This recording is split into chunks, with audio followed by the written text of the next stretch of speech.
বাচ্চাদের অ্যানিমিয়ার মূল কারণটা হচ্ছে আসলে খাদ্যাভ্যাস। ওই যে বললাম যে তারা দেখা যায় যে মায়েরা শুধু একই ধরনের খাবার দিয়ে সুজি দিচ্ছেন, সুজি দিচ্ছেন, সুজি দিচ্ছেন, খিচুড়ি দিচ্ছেন, খিচুড়ি দিচ্ছেন।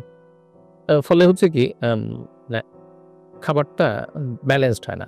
দেখেন আয়রনটা মিস হয়ে যাচ্ছে বা ভিটামিন সি মিস হয়ে যাচ্ছে বা কোন একটা মিস হয়ে যাচ্ছে যেটা কিনা আয়রন অ্যাবজর্পশন এ বাধা হচ্ছে।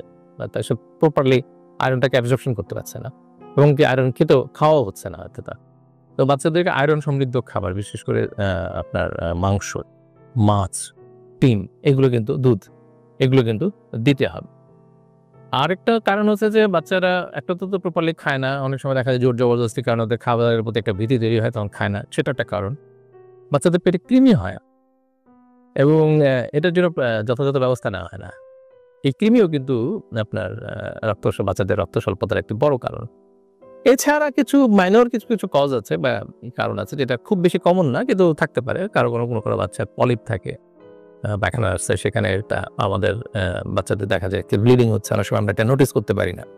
তো এইসব কারণেও কিন্তু অনেক সময় বাচ্চাদের অ্যানিমিয়া হতে পারে।